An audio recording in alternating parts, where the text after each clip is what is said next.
Hi అండి, welcome to అమ్ములు చేతి వంట. కొబ్బరి చికెన్ ఫ్రై చాలా టేస్టీగా రుచిగా చేయాలంటే ఒకసారి ఇలా ట్రై చేయండి. ముందుగా చికెన్ తీసుకోండి.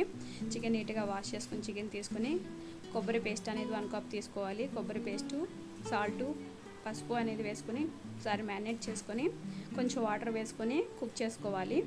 వాటర్ అనేది మొత్తం డ్రై అయ్యేంత వరకు కుక్ చేసుకోవాలి. ఇప్పుడు స్టవ్ ఆన్ చేసి బాండి పెట్టుకుని 1 కప్ ఆయిల్ వేసుకోవాలి. ఆయిల్ అనేది ఎక్కువే పడుతుందండి. ఆయిల్ వేడినాక ఉల్లిపాయ పేస్ట్ అనేది 1 కప్ వేసుకోవాలి. ఉల్లిపాయ పేస్ట్ బాగా ఫ్రై చేసుకోవాలి. ఫ్రై అయినాక అల్లం వెల్లిపాయ పేస్టు, కొంచెం పసుపు, సాల్ట్ అనేది వేసుకోవాలి. సాల్ట్ అనేది చికెన్ ఉడకపెట్టేటప్పుడు వేసుకున్నాం కదండి, కొంచెం అడ్జస్ట్ చేసుకుని సాల్ట్ అనేది వేసుకోండి. చికెన్ అనేది బాగా ఫ్రై చేసుకోవాలి. ఫ్రై అయినాక మనం స్పైసీ తగ్గట్టు కారం అనేది వేసుకోండి. కారం వేసుకుని బాగా ఫ్రై చేసుకోవాలి. ఒకసారి మూత పెట్టుకుని ఫ్రై చేసుకోండి. ఒకసారి మూత తీసుకుని కొంచెం పచ్చిమిరపకాయలు, చీలికలు, కరివేపాకు, పుదీనా అనేది వేసుకోవాలి. పుదీనా అనేది వేసుకున్నాక కొంచెం బాగా ఫ్రై చేసుకోవాలి. ఫైనల్గా ధనియాల పొడి, కొత్తిమీర వేసుకుని సర్వ్ చేసుకోవడమే. అంతేనండి, కొబ్బరి చికెన్ ఫ్రై.